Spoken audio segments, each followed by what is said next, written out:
It truly sets us free. With the light that leads the blind to see.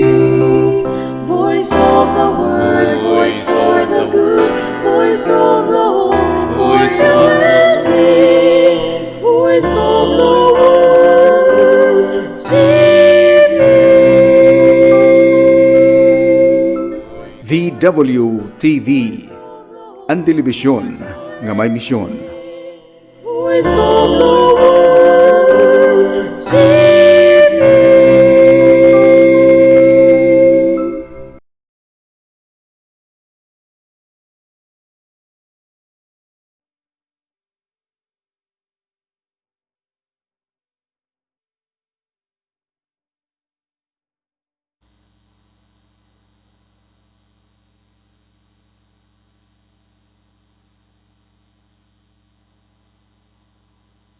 The provinces of Capiz, Antique, the Panay Island, particularly Iloilo and Aklan. Also, I want to greet the Vice Supreme Master, who is no other than Brother Anthony Azario, who is from the Archdiocese of Sao Iloilo. Also, I want to greet Brother Knights who are working in Cebu City, Metro Cebu, the Central Visayas, Siquijor. Also, the Negros Islands.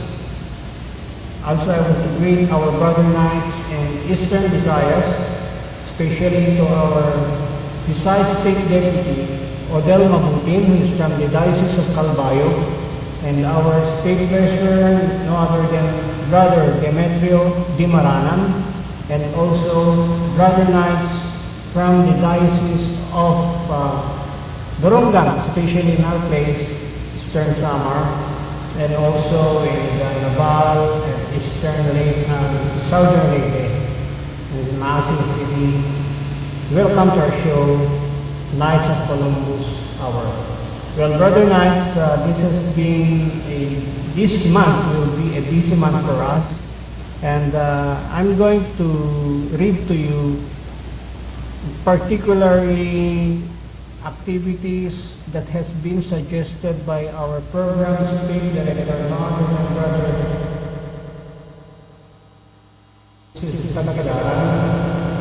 He recommended some activities for this month for all the programs relating to the community, family, life, and faith programs. So first of all, he recommends on the community program, let us discuss Brother Knights, and he recommended that for this month, November 2023, community programs are as follows. Parish Cemetery Cleanup. The Cemetery Commission of our respective parishes badly needs our assistance in cleaning the cemetery premises and surrounding in preparation for All Saints Day and All Souls Day celebration. Brother Knights can undertake this activity a week before November. So ito na napapanahon na oras na pwede natin gawin ito, wherein malapit na po ang All Saints Day, All Souls Day. So siguro bukas pwede natin umpisan ito ang paglilinis. Dito po sa amin sa Diocese of Borongan, meron po tayong mga Brother Knights, especially here in Borongan City, particularly in Lalawigan, wherein the Anahaw Cemetery, consistent po sila, no, paglilinis ng premises ng cemetery doon sa may Lalawigan. It is a Catholic cemetery being maintained by the Knights of Columbus, Brother Knights. So I'm pretty sure na nakaprogram na rin yung paglilinis nila ng cemetery. So we're calling up all our Brother Knights in the entire Visayas jurisdiction na magandang activity to for our community programs, and you could include this in our faith in action programs, especially when you submit your Columbian activities and programs. Ang susunod po is ang faith programs for this month, November. All Saints Day Procession, na napakaganda po nito na programa. The church is encouraging this activity in lieu of those Halloween activities to educate our children and ourselves of the lives of the saints who are the heroes of our faith. So sponsor a mass for deceased members. The council can sponsor a mass or offer prayers intention during mass for the internal repose of all brother knights, especially the members of the council. So reminder po to mga brother knights, especially in every council, meron na tayong mga brother na nauna na sa atin, na namatay na.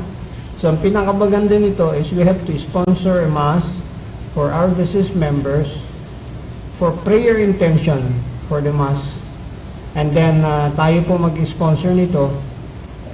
Nangyari po, especially itong mga marami pong mga grupo sa atin na who spend the All Saints Day through Halloween festivities. As I have been reading literature and messages in books and newspapers, iba ho ang pagkakaintindi nila ng Halloween festivities. Instead na we focus on the souls and all the saints during this time, iba ho ang ginagawa nilang festivities. So, Brother Knights, the church is encouraging us to concentrate on the festivities of November 1 and November 2, which is the All Saints Day and All Souls Day. Meron po kanya-kanya mga parishes, kanya-kanya mga chapels, kanya-kanya mga missions. Meron po mga plano, mga pari natin, especially our council chaplains, wherein our services, the Knights of Columbus Brother Knights needs his help at the ating mga parish priest and our council chaplain. So just go to our council chaplains and talk to him kung ano ang ating may contribute during the All Saints and All Souls Day. So active participation, one more thing, is the active participation during the Christ the King procession. So magandang programa din ito. At the participation of the Knights of Columbus will be on the procession of the Christ the King. The council program director and faith director should coordinate with the parish priest for their activity role and participation during the Christ the King procession. Every year po, in every parish, sineselebrate po itong procession ito, which is held on November 26, which is the Christ the King procession. So, as expected, especially patriotic degree brother knights who will act as honor guard or wear their uniform of the 4th degree, and then sumama po tayo sa procession nito because para po sa atin ito, para sa mga lalaki, especially mga kalalakihan. And then this will be a great opportunity for us to participate and join in these festivities of the Christ the King promotion procession. Okay, so maliwanag yan. It will be on November 26. This being celebrated every year po. So that would be considered for the faith program. Pwede nyong i-add ito sa faith in action programs nyo as a council. And then we could also add this through the assemblies, mga Knights of Columbus Patriotic Degree. Susunod na recommendation ni Glenn Pergamino is about life program, wherein in every council's mass intention also for the souls of the unborn. The council can sponsor mass or offer intention during mass to end abortion and for the eternal repose of the souls of all those unborn. Hindi lang po yun, it should include prayers for those mother na they had decided na ipatanggal o ipa-abort yung mga dinadala nilang baby na unborn. So maliwanag po yan mga brother knights. So this is all about our life program wherein just sponsor a mass and then offer intention to end abortion, and also pagdasal natin yung mga nanay na gumawa nito, karumal-dumal na pagpatay sa kanilang mga anak, at patawarin sila ng Diyos. Alam ko mahirap patawarin to kasi masyadong sagrado yung ginawa nilang pagpatay sa mga anak nila. So Grand Night, take note of this, mga programs na dapat yung asikasuhin. And then the next is the family program. So apat na yun, ano, community, we have the faith, we have the family, and we have the in life and down the family program. Wherein the family cemetery visit, the council can initiate this program of encouraging all Brother Knights to bring their family members to Mass during All Saints Day and All Souls Day, and to visit the graves of their loved ones to teach them of two basic things in our faith about eternity and mortality. So this is a family program. This is a including your children, including family members, wherein we could visit the graves of our loved ones that who has left earlier ahead of us. So ito rin, ano, pwede nyo rin gawing activities, yung paglilinis ng nicho ng mga minamahal nyo sa buhay as early as tomorrow. Pwede nyo nang umpisan. I had done my part. Pinapinturahan ko yung lugar ng late wife ko. We had painted it together. Nag-hire ako ng isang tao, kaya hindi ko na kayang gawin mag-isa yon. And then medyo maganda na ngayon, malinis. Ang kulang na lang is yung lapida na dapat pipinturahan ng gold, yung lettering. So Brother Knights, so these are all the recommended, suggested activities for this month of November 2023.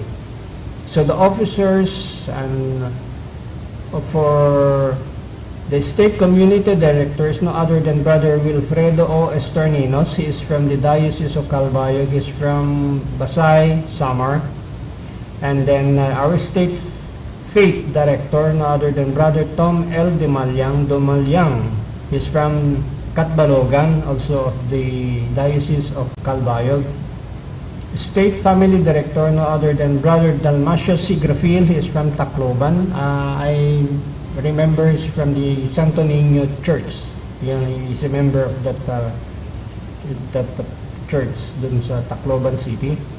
And then our State Life Director, no other than Brother Rodrigo A. Ceblano, is from the Diocese of Borongan, and he's based in Taft, Eastern Samara. He is our Assistant Program and Coordinating ADMPC, Assistant Program Membership and Coordinating Director of Eastern Samar. And then lastly, Brother Glenn P. Pergamino, our State Program Director, who is in charge of all the programs for the State Council of the Visayas.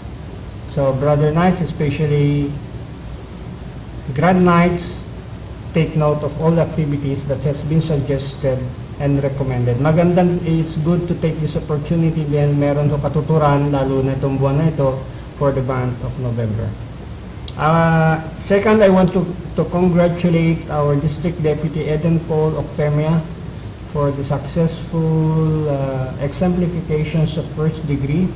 Welcome, Brother Knight. We had new members for Santa Maria Council 4526. Has been exemplified, I think, yesterday. Congratulations and welcome, Brad. Welcome to the Knights of Columbus. We will be expecting you to join us and also offer your services, your voluntary services to the order. Marami po tayong mga dapat gawin at marami po tayong dapat bubuhaton para haton mga komunidad, para haton mga igkasi, mga angyaw naton, mga Brother Knights and their families. By the way, I want to announce and take this opportunity as your faithful navigator of Bishop Vicente P. Reyes 3525 Assembly. I would like to notify all Brother Knights, fourth degree members of this assembly, that we will be having our own activity on November 1, that is on All Saints Day.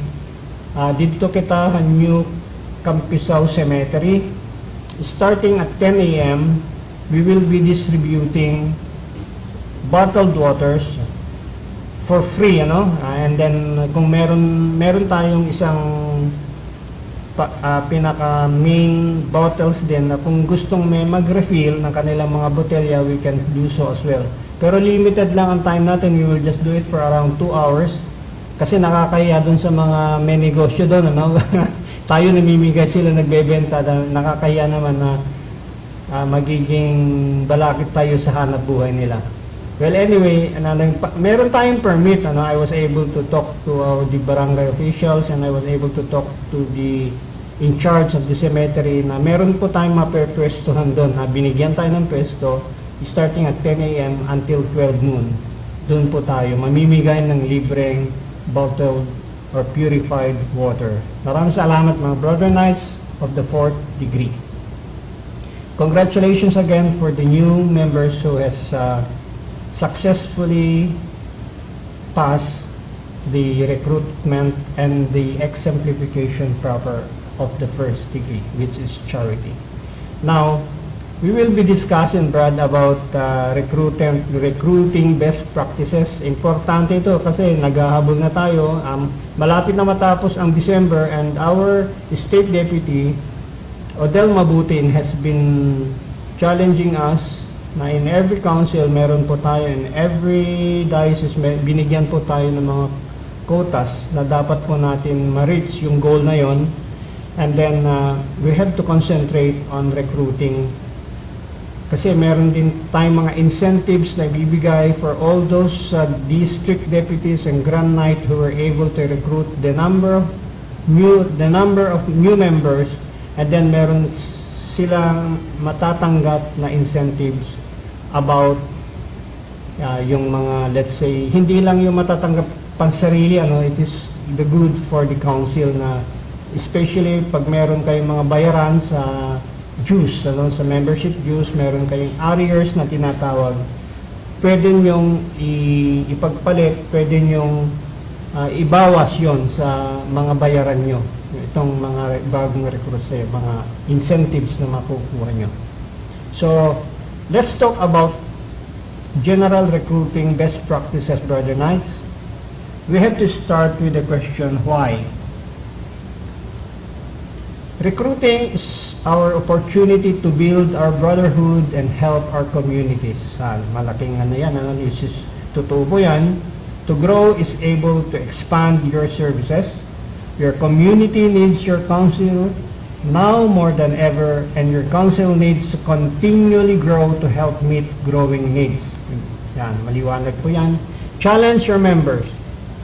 In recruiting, this is a team effort for every council. Lahat po tayo kikilos dito. We have individual recruitment, we have team recruitment, we have maraming combinations, and the recruiting, we have 2-in-1 or 2x2, mga ganon klaseng strategy. One of the most effective ways to recruit is a personal invite from a night. Ito sarili mong kayo dito. Your personal invite from a night. Challenge each of your member to bring in one new night this fraternal year. Everyone knows someone who should join our order. So, malawak po ang kung saan tayo makakakuha ng recruitment, saan tayo makakakuha ng bagong recruits. And ganito po yun, you could do it, schedule a church drive. Our church drive program is helping councils bring in a minimum of 3 new members per drive. If you're not familiar with the program, reach out to us, kami, mga state officers, and then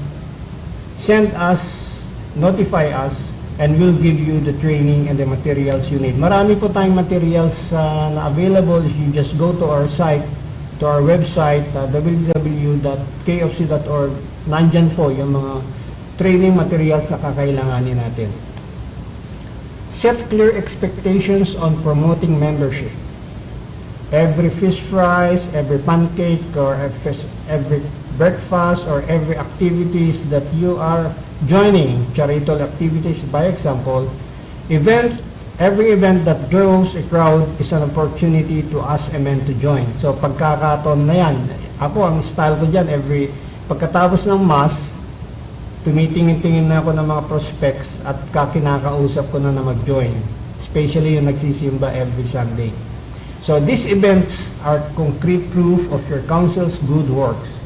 Talk about membership at every event in the next year. Use your online prospect form. Meron po tayo yan na which can be ordered online. It's simple and will take care of all the setup for you. send us an email or notify us and we'll help you to get started. Step outside your comfort zone. So marami sa atin medyo yung word na kasi nabibisi ako. Pangkaraniwan na po yan. Sino bang hindi busy sa atin lahat? Ang pagre-recruit po, napakadali lang kung tutusin. Ano? We hear a lot of stories from men who waited decades for someone to ask them to join the Knights, which is true. Nangyari na sa akin yan. All it took was a personal invite. Go beyond your everyday circle. Talk with parishioners at Mass. Be visible. Reach out to the young and old. And reach out to all ministries and groups in your parish. Meron po tayong mga parishioners na nag-aantay lang po yan ng invitation. Sa totoo po, gusto nilang mag-join kasi nakikita nila yung mga activities na ginagawa natin and they ask themselves, paano kayo sumali dito? Paano kayo mag-join ito? All you have to do is just approach them, invite them, and then tell them to join us. Talk about the activities you are performing, talk about the programs that has to be performed, and then invite him para mag-join din to be a member of the Knights of Columbus. How to recognize a council recruiter? Every recruiter is a vital council asset and should be recognized as such. Small efforts to publicly acknowledge recruiter efforts can pay big dividends in increased recruitment activity. At totoo po ito, no? Promote current supreme and jurisdiction membership incentives. Ito, meron tayong incentives sa jurisdiction wide visas jurisdiction. A memo has been passed earlier by our State Deputy Odel Mabutin, and everybody has incentive. And one of the most pinakasikat na incentives na nakukuha natin is about the proposers. Pag meron kang na-invite and then na-exemplify siya who is passed in flying colors exemplifications, meron dito sa Form 100 na proposer's name and then include your membership number. Ang incentive na binibigay sa iyo is magkakaroon ka ng mga points, and through that points you could exchange it for supplies from our supreme office. You could exchange it for whatever supplies. Meron po tayong mga listahan na mga pwede nyong, pag nakaipon na kayo ng mga VIP points, we call it VIP points, and then pwede nyong bilhin through your points. Etong sombrero po na ginagamit ko ngayon, VIP points to ito. Ito po ang nakuha kong K of Sikap through my recruitment.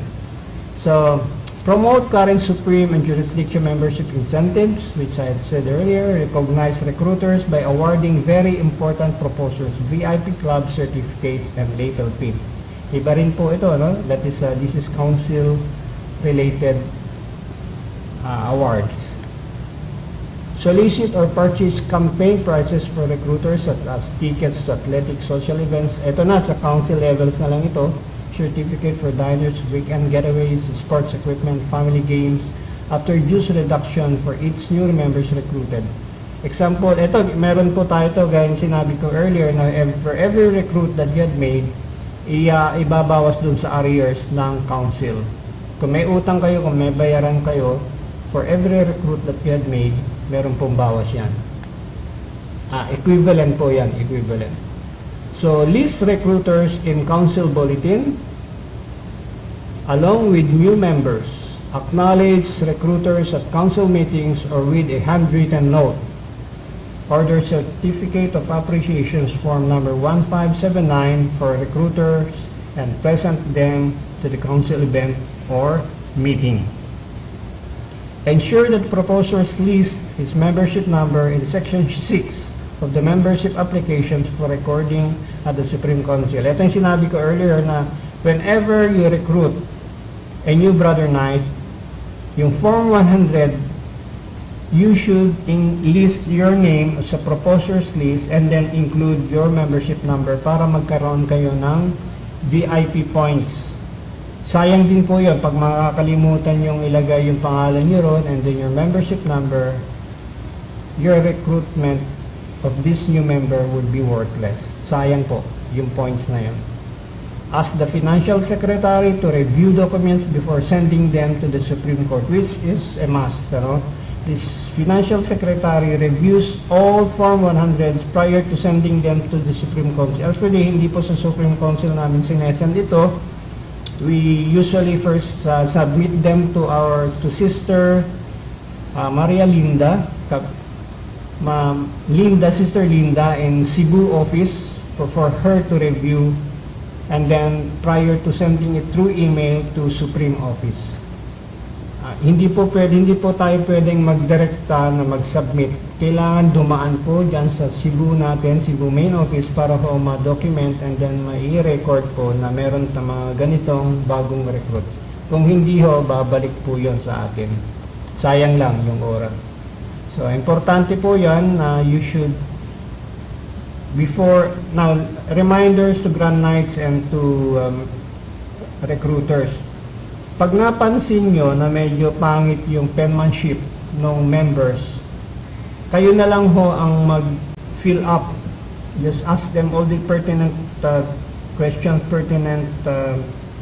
yung mga fill upan nyo ron, mga informations sa sheet ng Form 100. And then, after which, papirmahan nyo na lang sa kanya para mabasa po. Kasi pag hindi yan nabasa at pangit ang penmanship, babalik at babalik po yung Form 100 sa inyo. Sayang po ang oras. That is one of our experiences in the past. So what I do, especially personally, ako na mismo nag-fill up. Nag-inquire lang ako sa mga importanteng information about him, mga anak, pangalan ng asawa, kung kailan siya pinanganak, importante yun, date of birth, and then address, kung anong yung hatag buhay, and then so many pertinent questions to ask. One of the questions asked is, when you are recruited and then now a member of the Knights of Columbus, what can you contribute in the council? May mga tanong po ka na ganyan, So ngayon na miyembro ka na, anong maiko-contribute mo sa council? Ano ang maibibigay mong tulong in a voluntary way as an individual? And then tanungin mo rin kung saan siya interesado sa 4 na programs, kung saan siya maluwag, kung saan malapit sa puso niya na mag-serve. Ito po yan. Ito po, importante ito, how to use an admission committee. Now, the admission committee is usually being selected by the Grand Knight, by elected Grand Knight. Siya po ang mamimili nito kung sino pinapupusuan nilang mga miyembro nito and kung sino yung talagang magaling. Kasi dalawang division po ito, ang admission committee has the recruitment committee, and meron siyang yung admission committee who takes charge of all the new recruits. The admission committee used correctly ensures that applicants understand the order and that the council understand what the candidates expect from his membership. This mutual understanding makes more thorough recruitment process and is the first step to membership retention. Ito po, membership retention and recruitment committee. Enlist 7 men to serve on the admission committee appointed by the Grand Knight.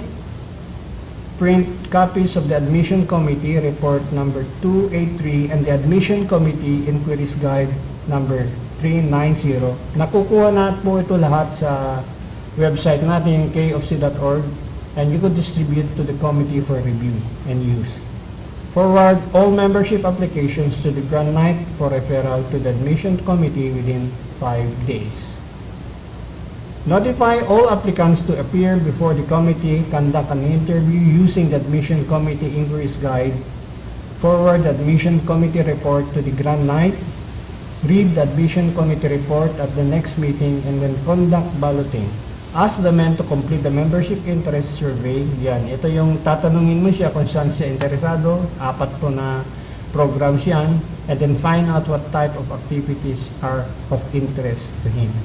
That would be the community, the faith, the family, and then life. Inform the candidates of the date of the next exemplifications of charity. Advise the charity is equivalent to first degree exemplification. Advise the proposer to accompany his candidate to exemplification. Ito, importante po ito, no? Yung mga nag-recruit, yung proposer, yung nag-encourage na mag-join sa Knights of Columbus. Make it a habit, during the date of exemplification, sunduin mo siya, puntahan mo sa bahay nila, and then ihatid mo siya doon sa venue ng exemplification of first degree. Huwag mo siyang pababayaan kasi yan, mga ngapayan, bago lang siya, he doesn't know what to do. So, until pati yung pag-fill up ng Form 100, tulungan mo na rin siya. Kasi, he is new and wala siyang kilala, not unless na dati mo ng mga barkada yan. Accompany him for his exemplification.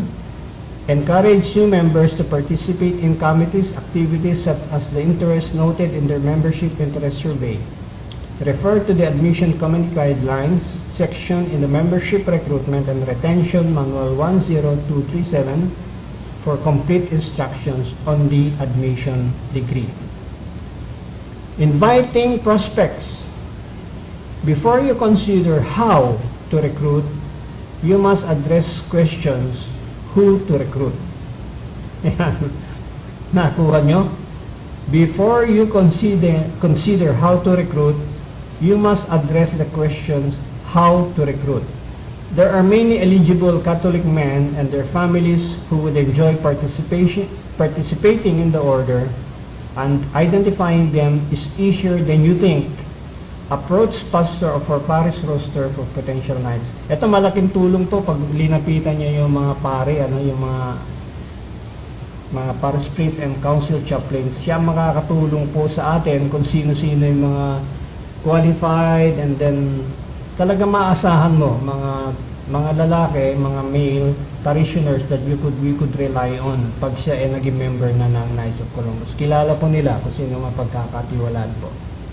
Add all local priests who are not knights to the prospect list. Ito, importante rin ito. There are some priests, there are some parish priests, there are some council chaplains that who are not a member of the Knights of Columbus. So include them, recruit them.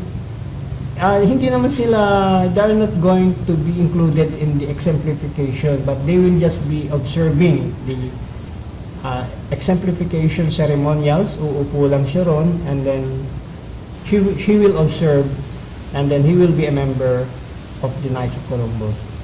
Consider ushers, parish council members, choir members, lectors, men's club, etc. as prospects. Mahalos siguro kilala niyo yan sa sarili niyo mga simbahan. You all know them personally kasi you just belong to one community or one parish. Welcome all new parishioners by asking them to join. Recruit all 18 years old squires and high school and college graduates. So we have before the pandemic, we were supposed to organize a council in St. Mary's College. Okay na to, no? Approved na ito. All we have to do was just to proceed with the exemplification proper. Kaya lang nag-pandemic, kaya natigil yung pag-organize ng bagong council sa St. Mary's College. Well, anyway, I had already notified District Deputy Eden Paul Okefemia to restart and organizing this new council in St. Mary's College. Consider all vendors who serve council as potential members. Add fathers. Yan, ito mga potential members, mga pwede nyo i-recruit, ano? Mga tatay, mga anak, mga pag-umangkon, mga patod, mga brother-in-laws, father-in-laws, grandfathers, and then grandsons. So you have to order copies of the prospect referral card from supplies online through our website, knightsofcolumbus.org. Distribute copies of the card to all members at the council meeting or in the newsletter. Ask that completed cards with names of friends, acquaintances be returned to the membership director. Advertise regularly in church bulletins, inviting interested prospects to contact the membership committee about joining. Brother Knights, some councils don't have church bulletins, ano. I think it's high time for you to talk to your parish priest or to your council chaplain to construct or place a bulletin board in your churches para whatever pertinent news or announcement that you wish to distribute, pwede niyong ilagay dyan sa church bulletin. Yung pare ang alam kung saan niyo pwedeng ilagay yung mga church bulletin ng Knights of Columbus. So, contact former members. Meron mga former members that who are not been active and has been deleted in the roster of membership.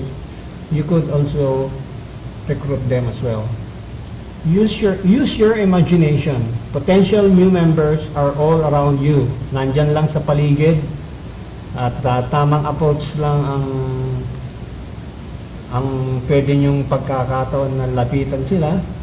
Once you have your prospect list, it's important to reach out to them and invite them to join. Send a personal invitation by email or personal. His prospect in his family, personally signed by the Grand Knight. Contact its prospect within 1 week of the mailing to arrange a home visit by the membership committee or your recruitment team. So maganda ring paraan nito, no? Before the exemplification, you can visit them to his house, include in front of his wife and children, that for him to join the Knights of Columbus. And then you could explain, pwede nyo ipagyabang yung mga lahat ng mga nangyari, ginawa nyo mga activities and programs on your council. That's one way of enticing them to join, then magaganda naman yung program na ginagawa.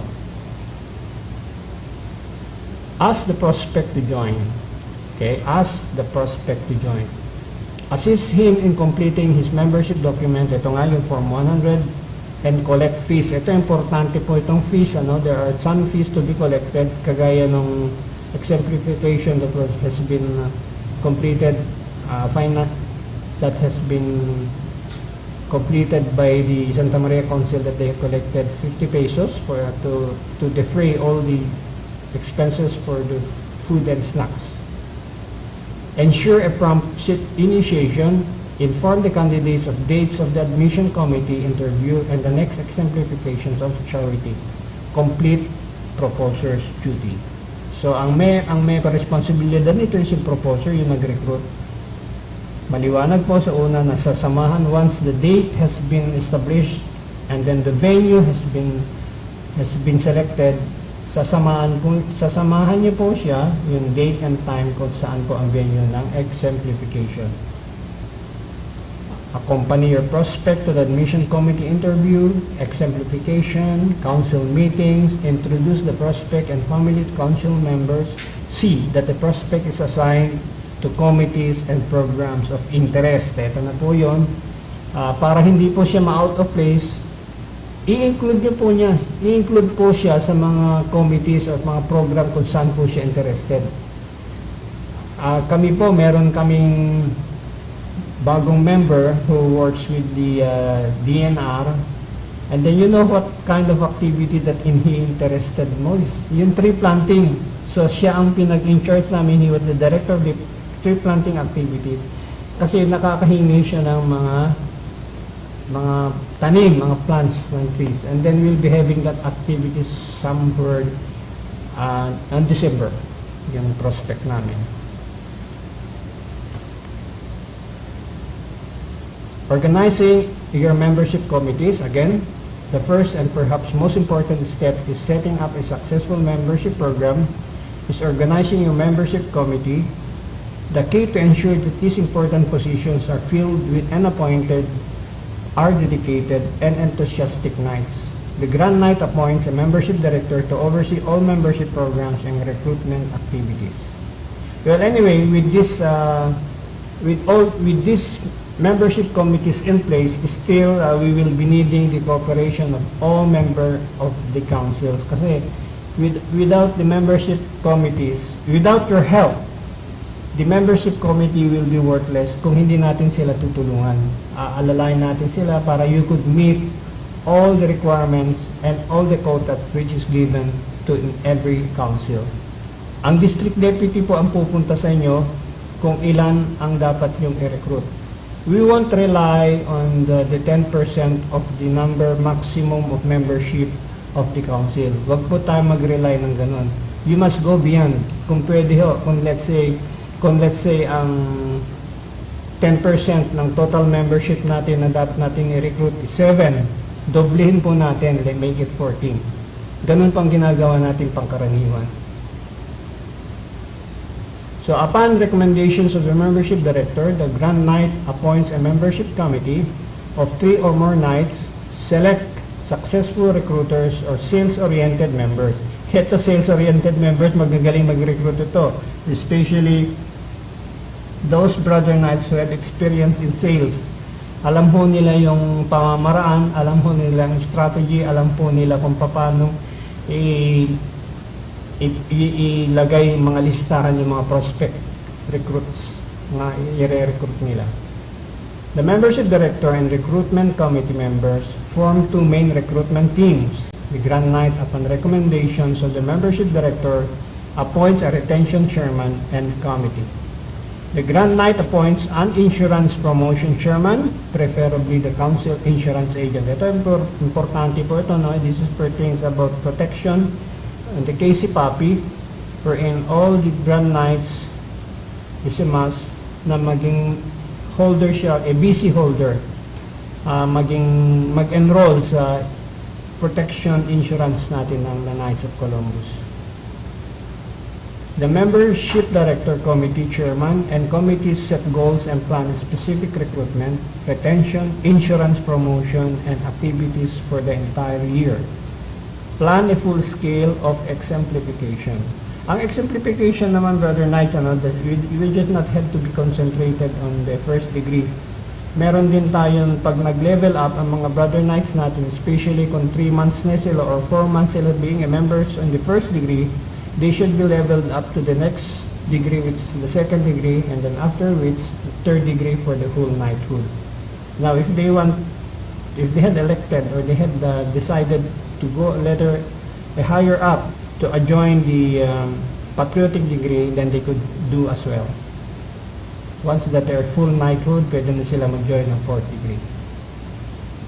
Identify and schedule recruitment methods that best suits the council needs and goals.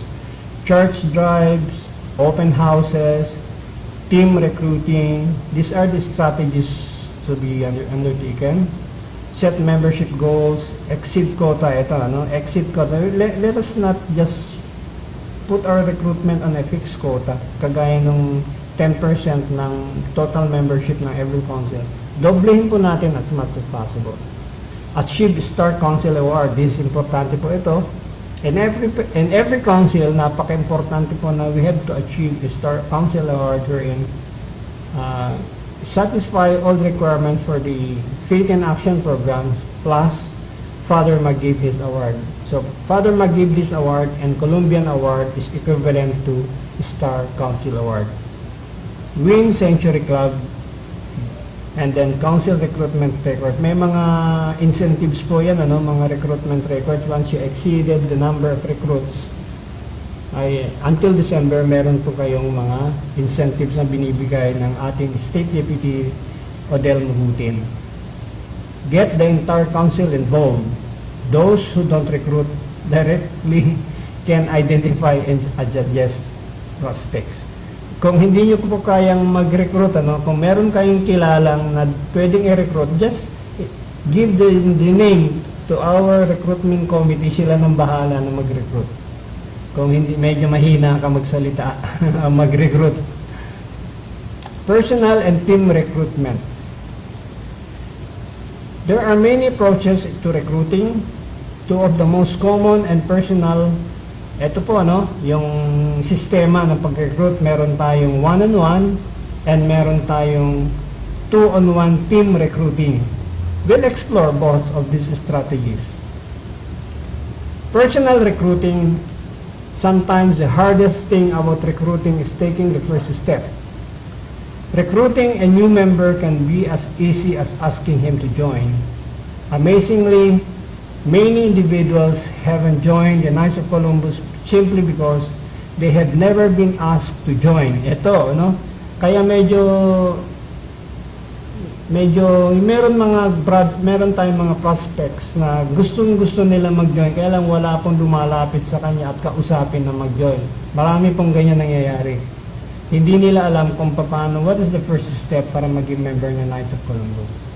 When the opportunity arrives, take the initiative and start conversation with the potential prospect.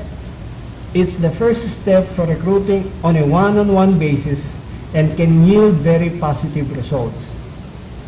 Once a conversation begins, be confident that you will be able to answer their questions. No matter what direction the conversation will go, the Knights of Columbus, through its many programs and activities, assist individuals in so many ways that there is sure to be something that will appeal to everyone who wants to help his community, the church, or his family.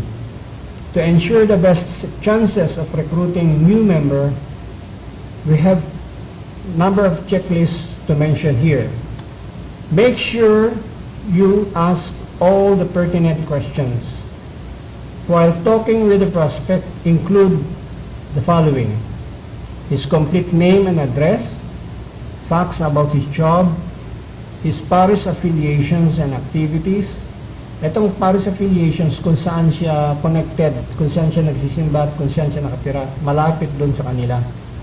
And then what activities that he interested most. Friends he has among present council members, kung meron siya mga kaibigan who are brothers and members of the Knights of Columbus in his area, and information on his wife and his children. Okay, simple lang ano, pero madali pong yung sagutin ng prospect recruit mo. All of these facts can branch off into different areas.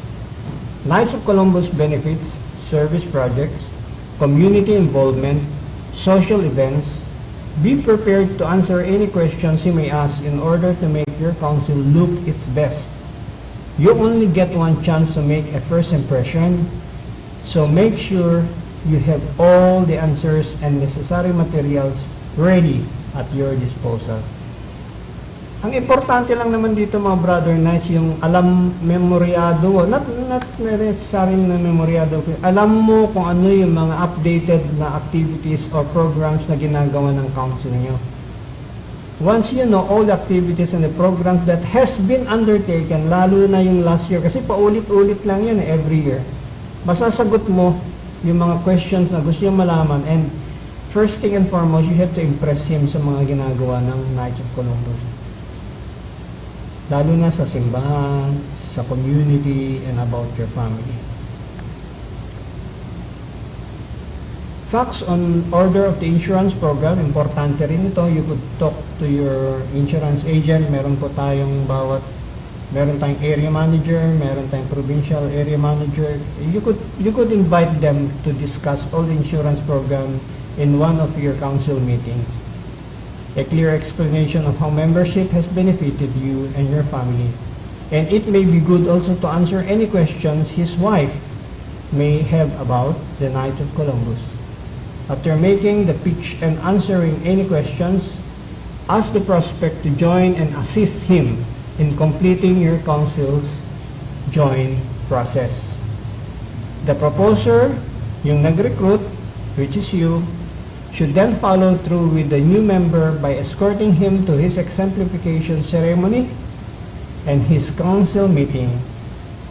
Recruiting on the personal level helps the potential member understand that you are not looking for numbers as much as you are looking for individuals like him. Okay, take note, Brother Knights, ano?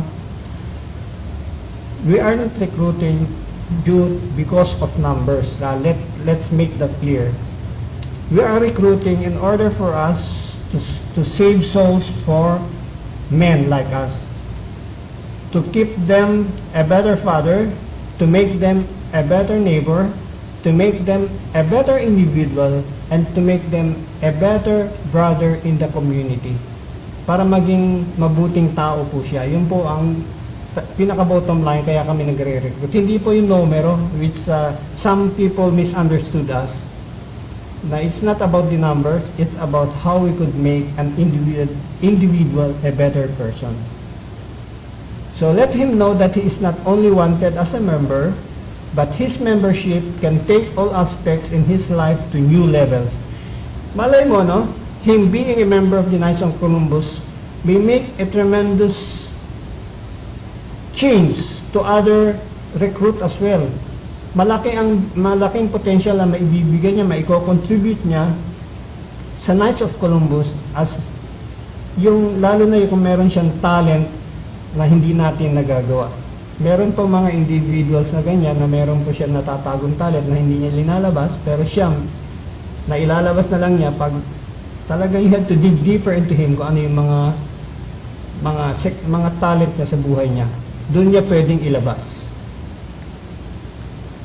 Team recruiting, bringing twice the energy, enthusiasm, energy and persistence to any endeavor doubles the livelihood of success. That benefits the two-on-one recruiting. Yun na po, yung diniscuss natin earlier. So, Brother Knights, I think our time is up.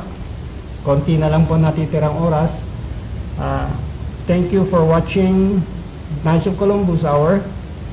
Meron po tayo papalabas na video clip. This will pertains about the family life, on how the family has to be saved. We have a concern about Brother Glenn Pergamino. Meron tayong concern about the family wherein meron siyang pinost sa Facebook natin at babasahin ko sa inyo. Sabi niya ganon, let's step up our efforts implementing various families activities in our faith in action, contribute in our little way in strengthening our domestic church. Now, when do we plan for... May sumagot po si Brad. The program director and the family director of every council must do their job and plan viable and meaningful family programs and present these to the Grand Knight during council meetings, and council must strive the implementations of this program. Now, the reason why Brad Glenn Pergamino is so interested to this activity is because the Knights of Columbus the family has to be protected. The Knights of Columbus families are being distracted, and the domestic church is a cause for alarm. So, nasisira daw ang pamilya. So, we have to do something about it. We have to do some program. And we have Brad Didi Stornino has suggested, let's promote marriage solemnization for those couples who have been cohabiting for more than 5 years already through mass wedding to be presided by our parish priest, our council chaplains, and a blissful Sunday morning brothers. So, yun ang suggestion of Brother Didi. Well, this is a cause for concern wherein the families are being disbanded, the families are being disintegrated. So, let us do something. We have so many, marami tayong paraan sa Faith in Action programs natin about the family. So, Brother Knights, let's concentrate. Let us pray for one another. Let us pray for one another so that love, peace, and kindness will reign in our hearts.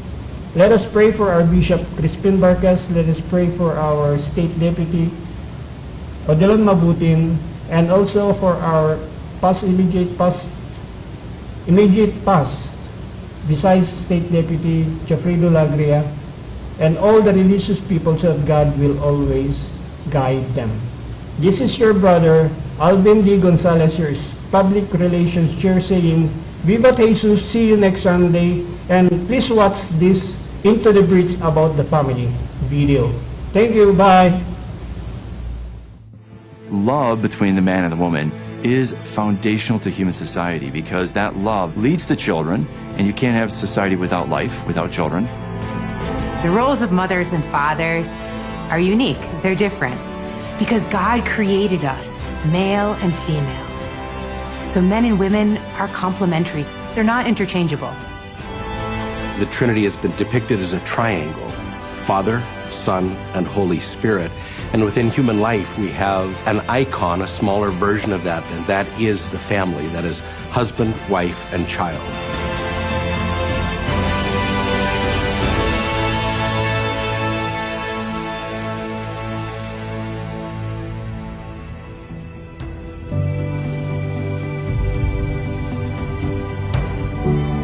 Family, ideally, is where you have parents. We have a husband and wife, a mother and a father, and then you have children.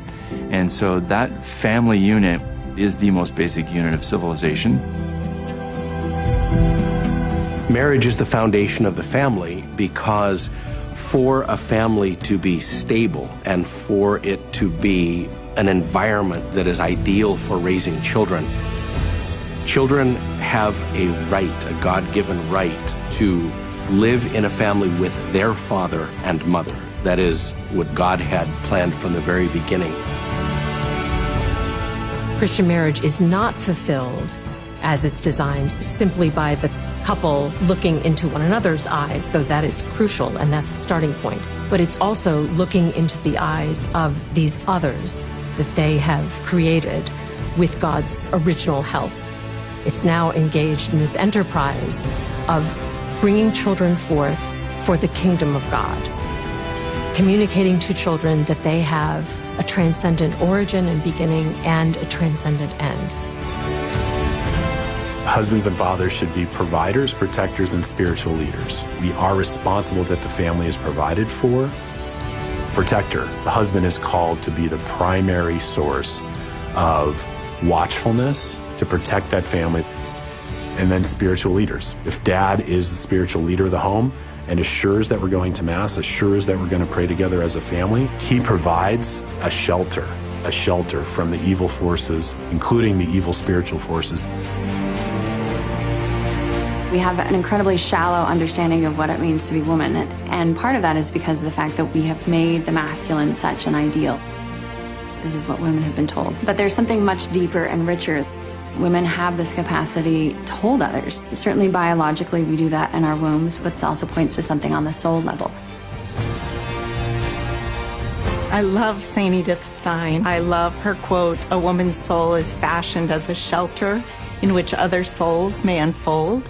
And what that means is that as a woman, our maternal yearning is to cherish, guard, protect, nurture the other. And we do that, of course, biologically, but also we're created to desire to develop and nourish the human soul in others. Children are the greatest gift to families. We have the opportunity as parents to teach, to guide, to love, and then they give us back so much. It's just all such a gift for us.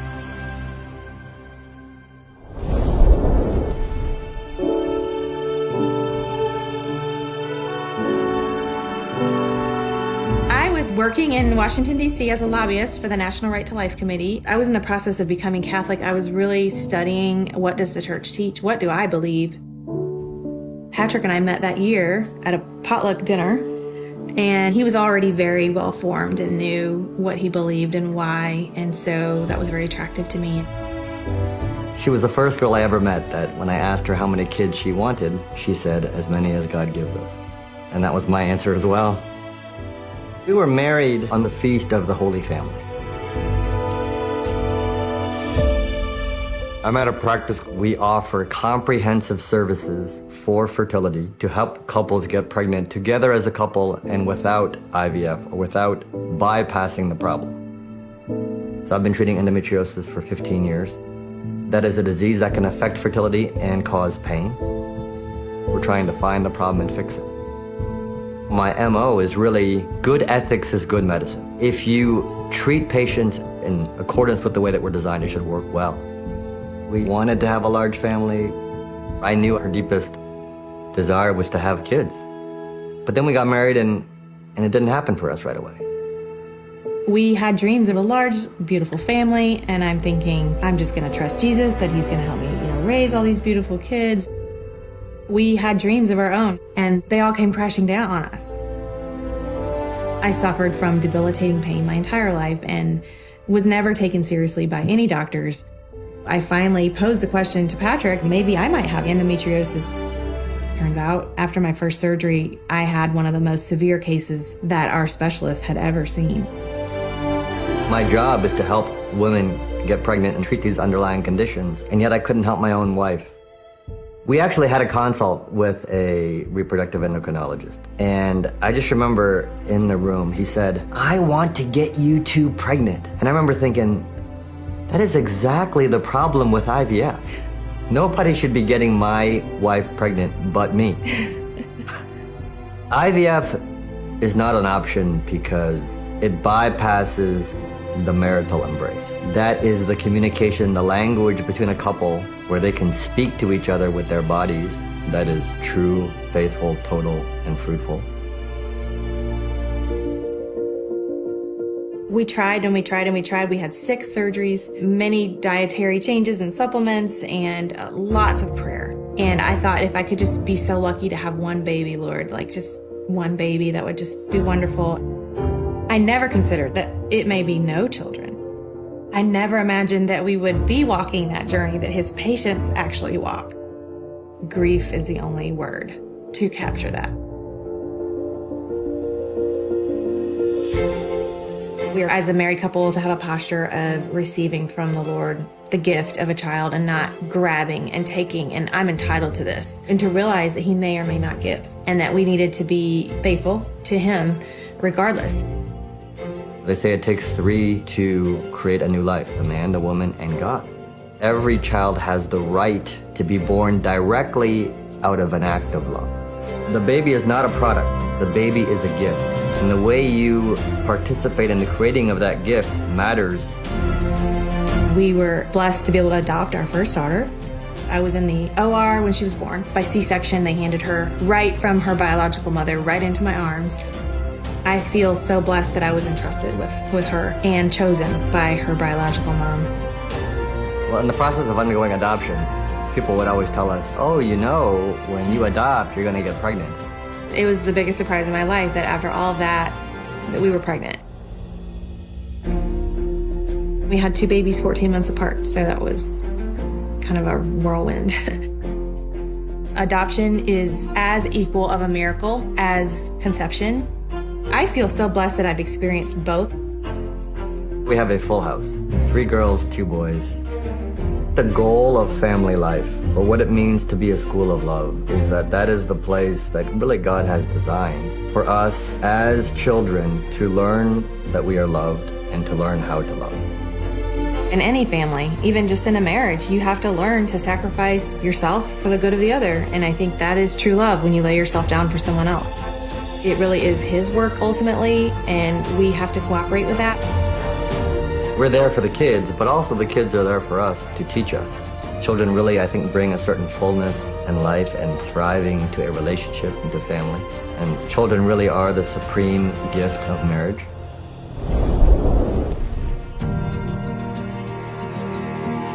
Part of the challenge of being a parent, right, is you are civilizing barbarians. Like it or not, your children come into the world fallen and inclined to selfishness. I don't care what culture you're living in.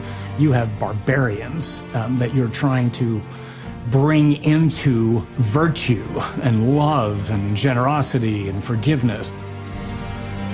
We have to be instilling and teaching and reinforcing our values and our faith with our children. That's going to be really important, because if they don't hear the faith and witness it from their parents, and they're not going to see it in the world, they're going to abandon that faith. When it comes to the question of the things that you might need to consider when deciding what kind of education your children will receive, whether it be private school, public school, homeschooling, I think that with my wife and I, the biggest consideration was whether or not our faith and the truth of Christ would be proclaimed in the way that they were educated. It's absolutely essential to remember that even if you have your children in school, do not forget you are their primary educators. For children to grow up to be men and women of prayer, mothers and fathers especially need to show the way. Prayer needs to be a natural part of the life of the home. It isn't enough just to tell our children to pray. We as parents need to set the example. especially to the dads out there, you got to be high profile. The unsaid witness of kids seeing you pray, of kids seeing you making it a priority, that message comes across, whether the kids acknowledge it or not. Don't ever underestimate the power of your influence and the need, frankly, to live not just a bold life, a bold example, but the occasional bold word. Because if we never talk about our faith, they won't see the connection. I think it happens in the ethos of the home. Is the home one where Christian references are made? Are there Christian symbols that are evident? Is there a crucifix in the home? Does the family pray together? Do they go to Mass together? Do they practice the sacrament of confession together? All of these things communicate to the child that the Christian life is a vital one, and that it's not simply a matter of ideas, but it's also one of lively practice and celebration. Every single day at our school, I can see children and the way they act, and they're mimicking what they see at home. They look to us, they look to see what we do. They look to see the decisions we make. They look to see how we deal with adversity. They watch us. They watch our faces. They watch our actions. They watch our words. And so if you want to raise your child in a virtuous way, you yourself need to practice virtue every single day in all that you do.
With the truth that truly sets us free. With the light that leads the blind to see.